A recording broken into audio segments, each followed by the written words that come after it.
So today in this topic we are going to learn imperative sentences. What do you mean by imperative sentences? आज्ञावाचक वाक्य. आता आज्ञावाचक वाक्य म्हणजे काय? सकाळी उठल्यापासून ते संध्याकाळपर्यंत आपण आपल्या डेली रूटीन मध्ये भरपूर आज्ञार्थक वाक्य वापरत असतो असं बोललं जातं. तुम्ही इंग्रजीच्या कितीही वाक्यरचना शिका आणि जर तुम्हाला आज्ञावाचक वाक्य येत नसतील, imperative sentences येत नसतील तर तुम्हाला कधीच इंग्रजी बोलता येऊ शकत नाही. मग हे imperative sentences काय असतात आणि हे बोलताना महत्त्वाचे का बरं असतात? जसं सकाळी उठल्या उठल्या आपल्याला बोलते, उठ रे घोड्या, उठ लवकर, लवकर उठ, दात घास, अंघोळ कर, शाळेत जा, अभ्यास करा, झाडावर बसा नाही, झाडावर चढा, झाडावरनं खाली उतरा, लवकर तिकडे जा, लग्न करू नका, पाणी प्या, चहा प्या, आम्हाला शिकवा, आम्हाला मारा, अभ्यास द्या, अभ्यास करा. असे भरपूर वाक्य आपल्याला बोलताना लागतात. पण असे भरपूर वाक्य असतात की जे आपल्याला इंग्रजीमधून येत नाही. जसं मला बोलायचं आहे, ए शर्ट घाल, पॅन कार्ड, अभ्यास कर, हे तो पडदा तिकडे ओढ, पडदा तिकडे ओढ. हे वाक्य आपण कसे बोलणार? दरवाजा लावा, लिहून घ्या, नीट बसा. मग हे इंग्रजीमध्ये अशी वाक्य तुम्ही कशी करणार? हे वाक्य तुम्हाला करता येत नाही. जसं मी बोलणार आहे, ए अंथरूण टाका, गोधडी टाक, घडी घाल. मग हे वाक्य आपल्याला इंग्रजीमध्ये करता येत नाही. पण पुन्हा समजून घ्या, इंग्रजीमध्ये इम्पेरेटिव्ह सेंटेन्स म्हणजे काय? आज्ञावाचक वाक्य. आता वरचं जे वाक्य आहे आय स्पीक, हे वाक्य कोणतं आहे? सिंपल प्रेझेंट टेन्सचं वाक्य आहे. मी बोलतो, इट मीन्स मला बोलायची सवय आहे. पण हे वाक्य इंग्रजीमध्ये कसं होणार आहे बघा. स्पीक याचा अर्थ काय? फक्त बोला. याच्यामध्ये कर्ता नाही, फक्त मूळ क्रियापद आहे. मग आज्ञावाचक वाक्य असं असतं ज्या वाक्याची सुरुवात ही कशाने होते? क्रियापदाने होते. कशाने होते? क्रियापदाने नाही, मूळ क्रियापदाने होते. असे वाक्य आज्ञावाचक वाक्य असतात. जसं मी बोललो स्पीक, याचा अर्थ काय? फक्त बोला. आणि जेव्हा मी असं बोलतो ना आय स्पीक, त्याचा अर्थ बदलतो, मी बोलतो. पण मी जर फक्त बोललो स्पीक, याचा अर्थ बोला. खा, ईट, गो जा, बसा, सीट, लिहा, काय आहे? इम्पेरेटिव्ह सेंटेन्स आहे. मग इम्पेरेटिव्ह सेंटेन्स मध्ये आपण काय करतो? एखाद्याला आज्ञा करतो, हुकूम करतो, ताकीद करतो. ए close the door, close the door, yes, ए प्लीज बी सीटेड, इथं बस. क्लोज द डोर काय आहे? इम्पेरेटिव्ह सेंटेन्स आहे. ए लुक हिअर, इकडे बघ, काय आहे? हुकूम आहे. समजलं का? येस, राईट डाऊन, लिहून घ्या. ए लिहू नका, राईट डाऊन काय आहे? इम्पेरेटिव्ह सेंटेन्स आहे. मग हे इम्पेरेटिव्ह सेंटेन्स आपल्याला आले पाहिजे. राईट डाऊन काय आहे? लिहून घ्या. नीट बस रे, नीट बस, सीट राईट.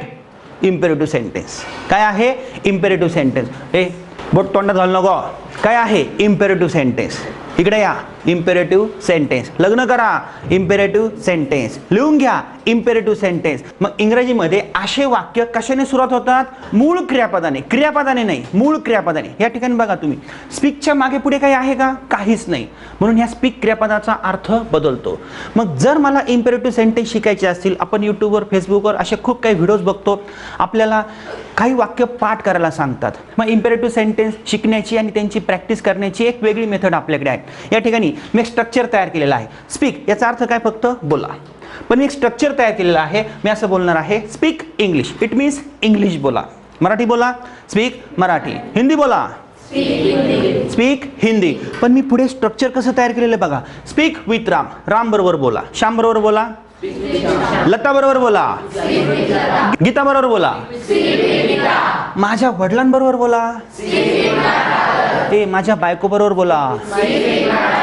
ही काय एक प्रकारची आज्ञा पण असेल, हुकूम पण असेल, ताकीद पण असेल, विनंती पण असू शकते. पण इम्पेरेटिव्ह सेंटेन्स आहे. त्याच्या वडिलांबरोबर बोला, स्पीक विथ हिज फादर.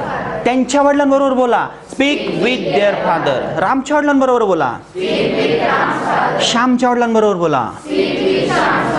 इथं बोला, स्पीक हिअर. तिथं बोला, माझ्या बरोबर बोला, स्पीक विथ मी. तिच्या बरोबर बोला, स्पीक विथ हर. त्यांच्या बरोबर बोला, स्पीक विथ देम.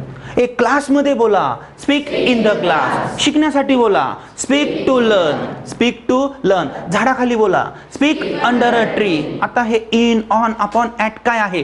हे आपण स्ट्रक्चरमध्ये काही वाक्य बोलण्यासाठी फक्त तयार केलेले आहेत. In, on, upon, at, between, among हे काय आहेत? प्रेपोजिशन्स आहेत. बघा या ठिकाणी इंग्लिश त्याचप्रमाणे मराठी देखील बोला. स्पीक इंग्लिश ॲज वेल ॲज मराठी. हे सोमवारी बोला, स्पीक ऑन मंडे. रविवारी बोला, स्पीक ऑन संडे. 9 वाजता बोला, स्पीक ॲट 9 AM. फ्लुएंट बोला, स्पीक फ्लुएंट. माझ्यासाठी बोला, स्पीक फॉर मी. फॉरच्या पुढे द्वितीया घेतात. तिच्यासाठी बोला, स्पीक फॉर हर. हळू बोला, स्पीक स्लो. फास्ट बोला, स्पीक फास्ट. दोघांमध्ये बोला, स्पीक बिटवीन. राम आणि श्याममध्ये बोला, speak between Ram and Shyam. अनेक जणांमध्ये बोला, स्पीक अमॉंग. अनेक मुलांमध्ये बोला, स्पीक अमॉंग द बॉईज. मुलींमध्ये बोला, स्पीक अमॉंग द गर्ल्स. काळजीपूर्वक बोला, स्पीक केअरफुली. इथं बोला, स्पीक हिअर. तिथं बोला, हळू बोला, इंग्लिश बोला, दररोज इंग्लिश बोला, स्पीक इंग्लिश एव्हरी डे. दररोज माझ्याबरोबर इंग्लिश बोला, speak English every day with me. दररोज तिच्याबरोबर इंग्रजीमध्ये बोला, speak English every day with her. मग हे काय आहे? इम्पेरेटिव्ह सेंटेन्स आहे. आणि हे स्ट्रक्चर फक्त आपल्याला मदत करतं. जेव्हा तुम्हाला वाक्य पुढे वाढवायचे असतात तेव्हा तुम्ही एखादं क्रियापद या स्ट्रक्चरमध्ये घेऊन प्रॅक्टिस करू शकतात. आता जे काही इम्पेरेटिव्ह सेंटेन्स आहेत ते असंख्य आहेत. आपल्याला खूप प्रॅक्टिस करायची आहे. जवळजवळ तुमचे 200 ते 250 क्रियापद पाठ पाहिजे. काही वाक्य या स्ट्रक्चरमध्ये बसणार नाही, पण आपण असे असंख्य वाक्य तयार करू शकतो. आणि जर मला समजायचा नकारार्थी प्रकार तयार करायचा असेल तर मी काय करणार आहे? स्पीकमध्ये एक क्रियापद लपलेलं आहे, ते कोणतं आहे? डू. त्यानंतर मी लगेच नॉट घेणार आहे, डोंट स्पीक. याचा अर्थ बोलू नका. स्पीक बोला, डोंट स्पीक बोलू नका. आणि लक्षात घ्या, अशा वाक्यांमध्ये एक कर्ता लपलेला असतो. स्पीक बोला म्हणजे तुम्ही बोला. स्टँड अप म्हणजे you stand up. Sit down म्हणजे you sit down. Write down म्हणजे यू राईट डाऊन. परंतु या ठिकाणी तुम्हाला तो कर्ता दिसत नाही असं बोलतात. आज्ञावाचक वाक्यामध्ये कर्ता दिसत नाही पण तो लपलेला असतो. जा, गो म्हणजे यू गो. सिट डाऊन म्हणजे यू सिट डाऊन. पण या ठिकाणी तुम्हाला यू दिसतं का? नाही. पण जर त्याचा नकार तयार करायचा असेल तर आपल्याला काय करावं लागतं? डू नॉटचं सहाय्य घ्यावं लागतं. डोंट स्पीक बोलू नका. बोलू नका. वरती बोला, खाली बोलू नका. डोंट स्पीक इंग्लिश, इंग्लिश बोलू नका. माझ्या वडिलांबरोबर बोलू नका. Don't speak with my father. तिच्या वडिलांबरोबर बोलू नका. Don't speak with her father. रामच्या वडिलांबरोबर बोलू नका. श्यामच्या वडिलांबरोबर बोलू नका. इथं बोला, स्पीक हिअर. तिथं बोलू नका. Don't speak there. Don't speak there. मग आत्ता माझ्या लक्षात एक गोष्ट आली. जर ह्या स्ट्रक्चरमध्ये मी प्रॅक्टिस जर केली आणि जर काही क्रियापद जर ठेवले तर मी काही वाक्यांची प्रॅक्टिस करू शकतो. पण स्पीक एवढंच क्रियापद नाही. जर तुम्ही क्रियापद बदललं, या ठिकाणी प्ले जर क्रियापद घेतलं तर मी बोलू शकतो प्ले. आता प्ले म्हणजे काय? टू प्ले म्हणजे खेळणे. आय प्ले म्हणजे मी खेळतो. पण मी जर नुसतं बोललो प्ले, याचा अर्थ खेळा. खेळा. क्रिकेट खेळा, प्ले क्रिकेट. हॉकी खेळा, प्ले हॉकी. बॅडमिंटन खेळा, प्ले बॅडमिंटन. गीताबरोबर खेळा, प्ले विथ गीता. माझ्या मुलाबरोबर खेळा, प्ले विथ माय सन. तिच्या नवऱ्याबरोबर खेळा, प्ले विथ हर हजबंड. त्यांच्याबरोबर खेळा, प्ले विथ देम. इथं खेळा, प्ले हिअर. तिथं खेळा, क्लासमध्ये खेळा. शाळेत खेळा, प्ले इन द स्कूल. झाडाखाली खेळा, प्ले अंडर अ ट्री. ग्राउंडवर खेळा, प्ले ऑन द ग्राउंड. दररोज खेळा, प्ले क्रिकेट. क्रिकेट खेळा, प्ले क्रिकेट. दररोज क्रिकेट खेळा, प्ले क्रिकेट एव्हरी डे. त्याचबरोबर क्रिकेट त्याच पद्धतीनं हॉकी सुद्धा खेळा, प्ले क्रिकेट ॲज वेल ॲज हॉकी. रविवारी खेळा, प्ले ऑन संडे. मंगळवारी खेळा, प्ले ऑन ट्यूसडे. 10 वाजता खेळा. चांगलं खेळा, प्ले वेल. माझ्यासाठी खेळा, play for me. Play for me. आपल्या देशासाठी खेळा, प्ले फॉर आवर कंट्री. तिच्यासाठी खेळा, प्ले फॉर हर. फास्ट खेळा, हळू खेळा. दोघांच्या मध्ये खेळा, प्ले बिटवीन. अनेकांच्या मध्ये खेळा, प्ले अमॉंग. मुलींमध्ये खेळा, प्ले अमॉंग द गर्ल्स. काळजीपूर्वक खेळा, प्ले केअरफुली. पण खेळू नका, डोंट प्ले. इट मीन्स खेळू नका. Don't play. क्रिकेट खेळा, प्ले क्रिकेट. हॉकी खेळू नका, डोंट प्ले हॉकी. इथे खेळा, प्ले हिअर. तिथे खेळू नका, डोंट प्ले देअर. दररोज खेळा, प्ले एव्हरी डे. दररोज क्रिकेट खेळा, पण दररोज हॉकी खेळू नका. Don't play hockey every day. मग मी काय करतोय, या स्ट्रक्चरच्या माध्यमातून काही वाक्य तयार करण्याचा प्रयत्न करतो. पण असे भरपूर वाक्य असतात की जे सकाळी उठल्यापासून संध्याकाळपर्यंत आपल्याला लागत असतात. जसं आपली आई सकाळी उठल्या उठल्या आपल्याला म्हणते, उठ रे घोड्या, उठ लवकर. मग उठण्याला कोणतं क्रियापद आहे? गेटअप. मग या ठिकाणी मी गेट क्रियापद दिलेलं आहे. गेटअप म्हणजे उठणे. पण ह्या गेटचे वेगवेगळे अर्थ कसे होतात बघा. गेटअप म्हणजे उठा. पण मी जर बोललो गेट आउट, याचा अर्थ बाहेर जा. गेट इन, आतमध्ये. गेट डाऊन, खाली उतर. Get down from the bus, बसमधनं खाली उतर. गेट लॉस्ट, इथून निघून जा. बघा, गेट लॉस्ट. पण कधी कधी असं पण बोलता, गेट माय पेन, माझा पेन मिळव. गेट हर पेन, तिचा पेन मिळव, रामचा पेन मिळव, गेट राम्स पेन. माझी वही मिळव, गेट माय नोटबुक. एक पुस्तक मिळव, गेट अ बुक. मग बघा गेटचे अर्थ बदलले. लवकर लग्न करा, मुली लवकर लग्न कर. इंग्लिशमध्ये असं म्हणतात, गेट मॅरिड सून. गेट मॅरिड सून. आतमध्ये जा, गेट इन. बाहेर जा, गेट आउट. इथून बाहेर जा, गेट आउट फ्रॉम हिअर. मग ह्या गेटचे अर्थ बदलतात. मग एकाच क्रियापदाचे असे वेगवेगळे अर्थ देखील तयार होऊ शकतात. आपण नेक्स्ट पार्टमध्ये आपण असे काही क्रियापद बघणार आहे जे फ्रेजेस तयार करतात, त्यांचे अर्थ इम्पेरेटिव्ह सेंटेन्स सारखे असतात. बीचे प्रकार आहे, जसं बी हॅपी, बी सॅड. त्यानंतर आपल्याला काय बोलते, ब्रश करा, दात घासा.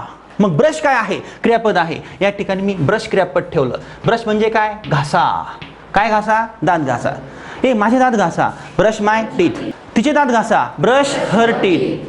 तुझ्या भावाबरोबर दात घास, ब्रश विथ युअर ब्रदर. इथं घास, ब्रश हिअर. तिथं घास, ब्रश देअर. तिचे दात घास, ब्रश हर टीथ. त्याचे दात घास, ब्रश हिज टीथ. दररोज घासा, ब्रश एव्हरीडे. घासू नका, डोंट ब्रश.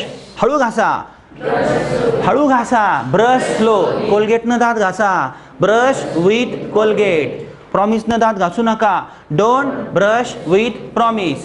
काळजीपूर्वक घासा, ब्रश केअरफुली. त्यानंतर आपल्याला काय बोलते, आंघोळ करा, टेक अ बाथ. लवकर आंघोळ कर, टेक बाथ अर्ली किंवा टेक अ बाथ सून. पण डोक्यावरून आंघोळ करा, टेक हेड बाथ. काय बोलतात, टेक हेड बाथ. गरम पाण्याने आंघोळ कर रे, take bath with hot water. गार पाण्याने आंघोळ करू नका, don't take bath with cold water. इथं आंघोळ करा, टेक बाथ हिअर.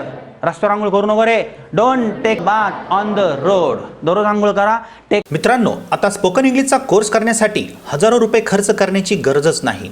प्रथम आमच्या यूट्यूब चॅनलच्या प्लेलिस्टमधून किंवा आमच्या ॲपमधून पहिल्या 10 ते 15 दिवसांचे क्रमप्राप्त 40हून अधिक व्हिडिओज अगदी मोफत पहा. नंतरच 1 महिन्याच्या फ्री ऑनलाईन क्लाससाठी आमच्या व्हॉट्सअप ग्रुपमध्ये सहभागी व्हा.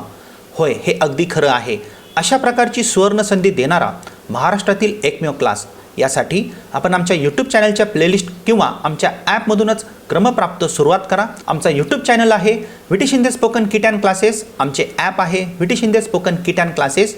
आणि आमचे व्हॉट्सअप नंबर्स आहेत 70 20 94 85 66 आणि 82 63 80 79 23. तर चला, पहिल्या 10 ते 15 दिवसांचे 40हून अधिक व्हिडिओज क्रमप्राप्त पाहूनच आमच्या 1 महिन्याच्या फ्री ऑनलाईन क्लाससाठी आपले नाव त्वरित नोंदवा आणि इंग्रजी बोलण्यास सुरुवात करा. Bath everyday. त्याच्यानंतर मम्मी आपल्याला बोलते, प्या, दूध प्या, ड्रिंक. ड्रिंक याचा अर्थ काय, प्या. Imperative sentence. कोणतं वाक्य आहे, इम्पेरेटिव्ह सेंटेन्स. पाणी प्या, ड्रिंक वॉटर. कॉफी प्या, ड्रिंक कॉफी. चहा प्या, माझ्याबरोबर प्या, ड्रिंक विथ मी. तुझ्याबरोबर प्या, ड्रिंक विथ हर. माझ्या मुलाबरोबर प्या, ड्रिंक विथ माय सन. तिच्या मुलाबरोबर प्या, ड्रिंक विथ हर सन. त्यांच्याबरोबर प्या, ड्रिंक विथ देम. दररोज प्या, ड्रिंक एव्हरी डे. कॉफी त्याच पद्धतीनं चहा सुद्धा प्या, ड्रिंक कॉफी ॲज वेल ॲज टी. काळजीपूर्वक प्या, ड्रिंक केअरफुली. इथं प्या, ड्रिंक हिअर. तिथं पिऊ नका, डोंट ड्रिंक देअर. चहा पिऊ नका, डोंट ड्रिंक टी. दूध प्या, ड्रिंक मिल्क. Drink milk. पण याच ड्रिंकला अजून एक समानार्थी शब्द आहे खाण्यापिण्याच्या गोष्टीमध्ये. आपण बोलतो हॅव. हॅव म्हणजे काय बघा, हॅव कॉफी, घ्या कॉफी, घ्या घ्या. चहा घ्या, हॅव ब्रेकफास्ट, नाश्ता घ्या. हॅव डिनर, जेवण घ्या, रात्रीचं जेवण घ्या. आपल्याकडे कधी कधी पाहुणे येतात, आपण पाहुण्यांना असं बोलतो का, घ्या डोसा, चहा डोसा असं बोलतो का, ड्रिंक टी? नाही, आपण त्यांना काय बोलतो, yes please have T, please have coffee. मग खाण्यापिण्याच्या गोष्टीला आपण हॅव बोलू शकतो. हे जेवण घ्या, हॅव लंच. रात्रीचं जेवण असेल, हॅव डिनर. म्हणजेच खाण्यापिण्याच्या गोष्टीला तुम्ही इम्पेरेटिव्ह सेंटेन्समध्ये हॅवचा उपयोग करू शकता. आता हॅव या ठिकाणी काय आहे, मूळ क्रियापद आहे. याचा नकारार्थी प्रकार असा होतो, डोंट हॅव, घेऊ नका. कॉफी घेऊ नका बरं का, डोंट हॅव कॉफी. नाश्ता करू नका बरं का, डोंट हॅव ब्रेकफास्ट. तुझा नाश्ता करू नको, डोंट हॅव युअर ब्रेकफास्ट. नाश्ता करू नको, जोपर्यंत तू गोळ्या घेत नाही तोपर्यंत नाश्ता करू नको. पण ह्या हॅवचे अर्थ बघा अजून कसे कसे होऊ शकतात. हॅव अ सीट, बसा, एक सीट घ्या, म्हणजेच have a seat. Have a look, एक लक्ष द्या इकडं. हॅव अ रेस्ट, आराम करा. हॅव अ रेस्ट म्हणजे काय, आराम करा, आज्ञा केलेली आहे. त्याचबरोबर have a slip. Have a slip म्हणजे एक झोप घ्या. हॅव अ नाईट, तुमचा दिवस शुभ जाओ. हे काय आहे? इम्पेरेटिव्ह सेंटेन्स आहे. मग ड्रिंकला एक समानार्थी शब्द आहे, परंतु एकाच क्रियापदाचे वेगवेगळे अर्थ देखील होऊ शकतात. त्यानंतर आपली मम्मी आपल्याला बोलते वाचा, रीड इंग्लिश वाचा, रीड इंग्लिश, मराठी वाचा, रीड मराठी, माझ्याबरोबर वाच, read with me, English newspaper वाचा, read English newspaper, Marathi newspaper वाचू नका, डोंट रीड मराठी न्यूजपेपर, इथं वाचा, रीड हिअर, काळजीपूर्वक वाच, रीड केअरफुली, तिच्याबरोबर वाच, रीड विथ हर. नंतर आपली मम्मी आपल्याला बोलते बूट घाला. कसं बोलणार इंग्लिशमध्ये? Put on your shoes, put on your shoes. तुमचे शूज काढा. रिमूव्ह युअर शूज असं पण बोलतात, पुट डाऊन युअर शूज असं देखील बोलतात. ती बुटाची लेस बांध, टाय युअर शू लेसेस, बुटाची लेस सोड, अनटाय युअर लेसेस, तुझी लेस काढ. त्यानंतर मम्मी आपल्याला बोलते किंवा आपल्याला कोणतरी सांगतं जा, याचा अर्थ गो. शाळेत जा, गो टू स्कूल. हळू जा, गो स्लो. सायकलने जा, गो बाय बायसिकल. पायी पायी जा, गो ऑन फूट. आता या ठिकाणी तुम्हाला ऑन हे प्रेपोजिशन आहे, पण इंग्लिशमध्ये असं बोलतात गो ऑन फूट. हळू जा, गो स्लो. काळजीपूर्वक जा, गो केअरफुली. मोहन बरोबर जा, गो विथ मोहन. रोहन बरोबर जाऊ नको, डोंट गो विथ रोहन. मग सायकलनं जा, गो बाय बायसिकल. दररोज जा, गो एव्हरीडे. शाळेत जा, गो टू स्कूल. त्याच्या दिशेनं जा, गो टुवर्ड्स हिम. टुवर्ड्स म्हणजे च्या दिशेनं. झाडाखाली जा, गो अंडर अ ट्री. त्यानंतर मम्मी आपल्याला सांगते ये, कम, लवकर ये, कम सून. 5 वाजता ये, कम ॲट 5 PM. मम्मी आपल्याला बोलते.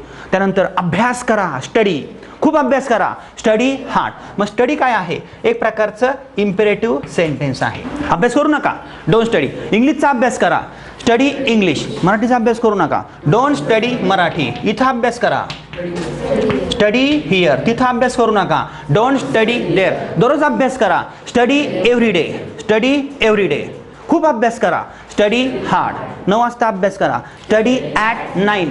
रात्री 9 वाजता अभ्यास करा, स्टडी ॲट 9 AM. माझ्यासाठी अभ्यास कर, स्टडी फॉर मी. तुझ्यासाठी अभ्यास कर, स्टडी फॉर यू. काळजीपूर्वक अभ्यास करा, स्टडी केअरफुली.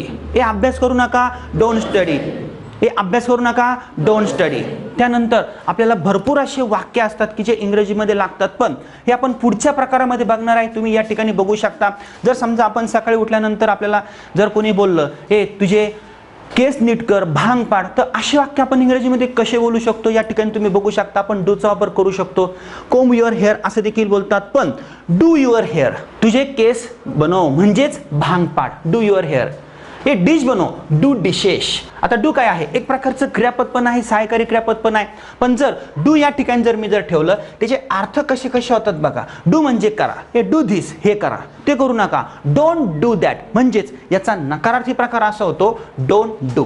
मग डू हे क्रियापद आहे, या ठिकाणी सहाय्यकारी क्रियापद आहे, या ठिकाणी काय आहे? मूळ क्रियापद आहे. डू हे क्रियापद पण आहे, सहाय्यकारी क्रियापद पण आहे. जर मला बोलायचं असेल करा, डू, करू नका, डोंट डू. तुझा होमवर्क कर, डू युअर होमवर्क. माझा होमवर्क कर, डू माय होमवर्क. तिचा होमवर्क कर, डू हर होमवर्क. होमवर्क करू नका, डोंट डू होमवर्क. दररोज करा, डू एव्हरी डे. दररोज करू नका, डोंट डू. एक्झरसाइज करा, डू एक्झरसाइज. एक्झरसाइज करू नका, डोंट डू एक्झरसाइज. मग ह्या डूचे सुद्धा वेगवेगळे उपयोग होऊ शकतात. या ठिकाणी बघा, डू कम जर मी असं बोललो. आता हा प्रकार आपण पुढच्या प्रकारामध्ये बघणार आहे. मी तुम्हाला ऑलरेडी सांगितलेलं आहे. याचे आपण 5 टॉपिक्स बनवलेले आहेत. 5 प्रकारांमध्ये आपल्याला इम्पेरेटिव्ह सेंटेन्स हा प्रकार शिकावा लागतो. सुरुवातीला या टॉपिकमध्ये मी फक्त तुम्हाला तोंड ओळख देणार आहे. त्यानंतर मी 200 ते 250 क्रियापदं घेऊन तुम्हाला प्रॅक्टिस दाखवणार आहे. त्याच्यानंतर काही क्रियापदांमध्ये जर प्रेपोजिशन्स असतील, म्हणजे फ्रेजेस सारखे जे काही क्रियापदं आहेत त्यांचे अर्थ कसे होतात, जसं लुक आफ्टर, लुक अप, असे खूप वाक्य असतात, ते देखील आपण शिकणार आहे. बी हॅपी, बी सॅड, हे सुद्धा आपल्याला शिकायचं आहे. आणि जे वाक्य आपल्याला बनवता येणार नाही आहे, गाईचं दूध काढ, पाणी घाल, असे खूप छोटे छोटे वाक्य आपल्याला बोलताना अडचणी देतात. म्हणूनच हे वाक्य आपल्याला पाठ करावे लागतात किंवा लक्षात ठेवावे लागतात. पण स्ट्रक्चरच्या सहाय्याने जर तुम्ही प्रॅक्टिस केली तर तुमचा खूप फायदा होऊ शकतो. त्याचबरोबर या ठिकाणी मेकचा अर्थ काय? बनवणे. चपाती बनवा, मेक चपाती. पण या ठिकाणी बघा, मला जर बोलायचं असेल, मला रागिष्ट बनवा, मेक मी अँग्री असं बोलतात. टू मेक याचा अर्थ बनवणे. मग मेक काय आहे?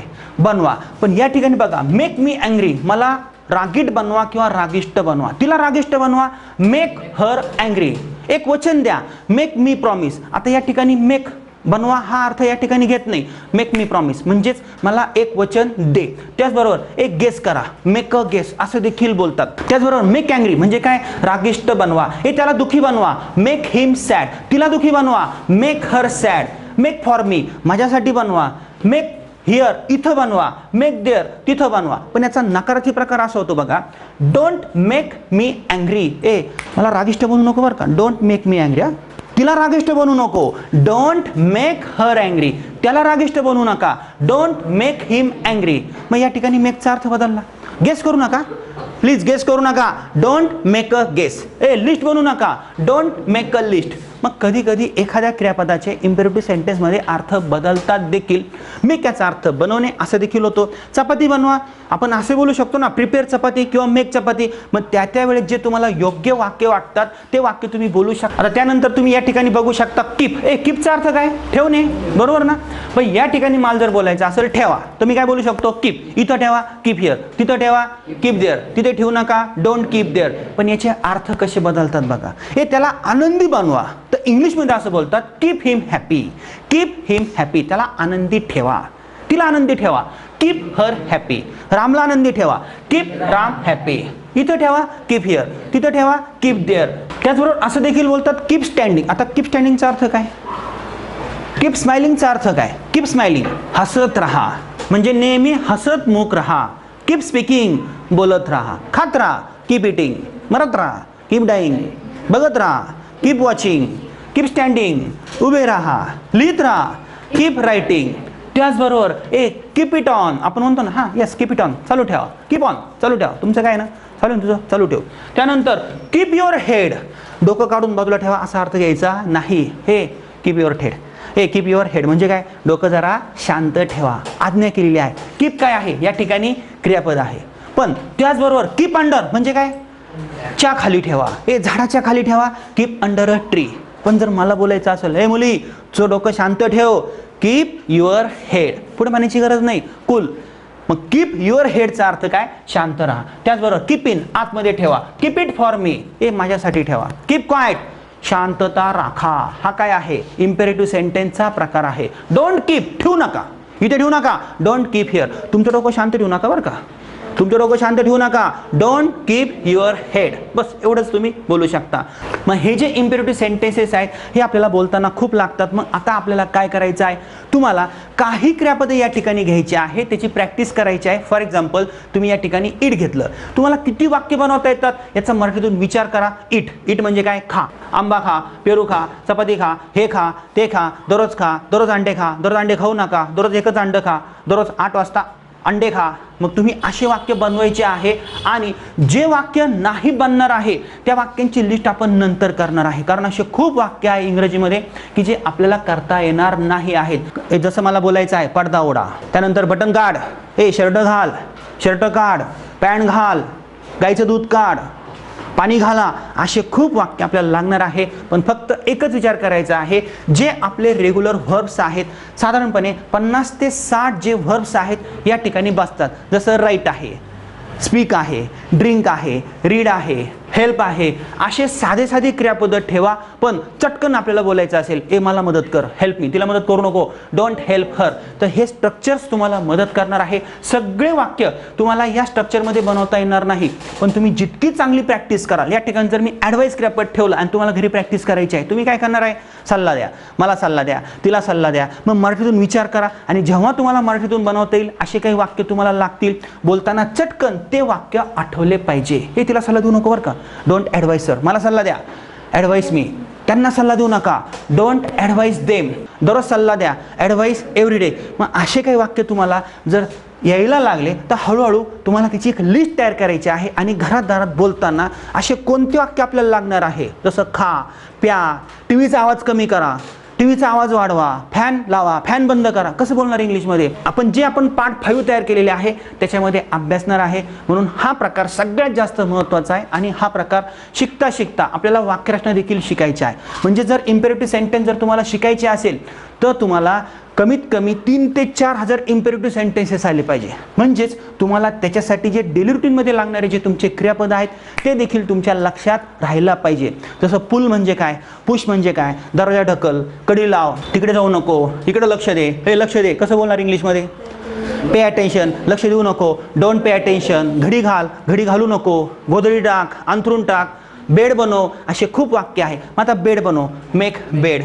मग असे खूप वाक्य आपण काही क्रियापदं आहेत त्यांचे अर्थ वेगळे जरी होत असले, एकदा दोनदा तीनदा जर तुम्ही वाचले तर तुम्हाला हा प्रकार सहज समजणार आहे. म्हणून प्रॅक्टिस करायची आहे आणि प्रॅक्टिस करून स्टेप बाय स्टेप पुढे जायचं आहे. मित्रांनो, आता स्पोकन इंग्लिशचा कोर्स करण्यासाठी हजारो रुपये खर्च करण्याची गरजच नाही. प्रथम आमच्या यूट्यूब चॅनलच्या प्लेलिस्टमधून किंवा आमच्या ॲपमधून पहिल्या 10 ते 15 दिवसांचे क्रमप्राप्त 40हून अधिक व्हिडिओज अगदी मोफत पहा. नंतरच 1 महिन्याच्या फ्री ऑनलाईन क्लाससाठी आमच्या व्हॉट्सअप ग्रुपमध्ये सहभागी व्हा. होय, हे अगदी खरं आहे. अशा प्रकारची सुवर्ण संधी देणारा महाराष्ट्रातील एकमेव क्लास. यासाठी आपण आमच्या यूट्यूब चॅनलच्या प्लेलिस्ट किंवा आमच्या ॲपमधूनच क्रमप्राप्त सुरुवात करा. आमचा यूट्यूब चॅनल आहे विटी Shinde spoken kit and classes, आमचे ॲप आहे विटी Shinde spoken kit and classes आणि आमचे व्हॉट्सअप नंबर्स आहेत 70 20 94 85 66 आणि 82 63 80 79 23. तर चला, पहिल्या 10 ते 15 दिवसांचे 40हून अधिक व्हिडिओज क्रमप्राप्त पाहूनच आमच्या 1 महिन्याच्या फ्री ऑनलाईन क्लाससाठी आपले नाव त्वरित नोंदवा आणि इंग्रजी बोलण्यास सुरुवात करा.